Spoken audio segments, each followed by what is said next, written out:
তুমি যাকে চাও তাকে যদি পেয়ে যাও সেটা হলো ভাগ্য। আর তাকে পাবে না চিনেও ভালোবাসার। তুমি যাকে চাও তাকে যদি পেয়ে যাও সেটা হলো ভাগ্য। আর পাবে না জেনেও চাওয়াটা হলো ভালোবাসা। শরীর সব থেকে দামি অংশ হলো হৃদয়। সেখানে থাকার যোগ্যতা সবার হয় না। যার ভালোবাসা যতটা গভীর তার ভালোবাসা প্রকাশ ততটাই কম। ভালোবাসা হচ্ছে প্রকাশ করার বিষয় নয়।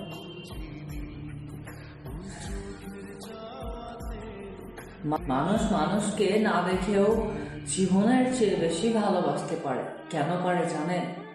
কারণ ভালোবাসা সৃষ্টি হয় মন থেকে, মুখ দেখে নয়।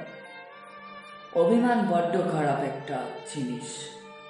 কিছু বলাও যায় না, কিন্তু ভেতরটা কুড়ে কুড়ে খায় আর শুধুই নীরবে কেঁদে যায়।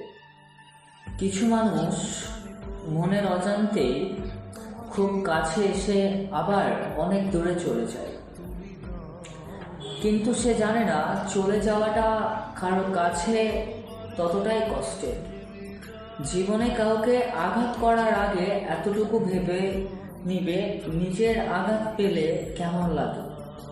মনে রাখা উচিত জীবনে কাউকে কাঁদিয়ে বেশি দিন ভালো থাকা যায় না।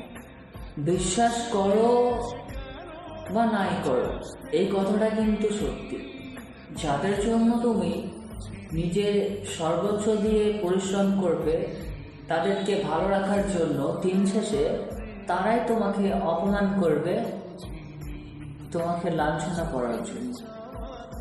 দায়িত্ব জিনিসটা বড়ই অদ্ভুত। যে পালন করে সে সবসময় দোষী হয়, আর যে হারিয়ে যায় সে লম্বা লম্বা জ্ঞান দিয়ে জ্ঞানী হয়। শিক্ষা শুধু বই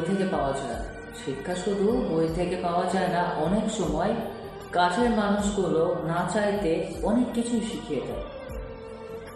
জীবনের কিছু কিছু সময় আসে, কিছু কিছু মানুষের সাথে হঠাৎ করেই পরিচয় হয়ে যায়।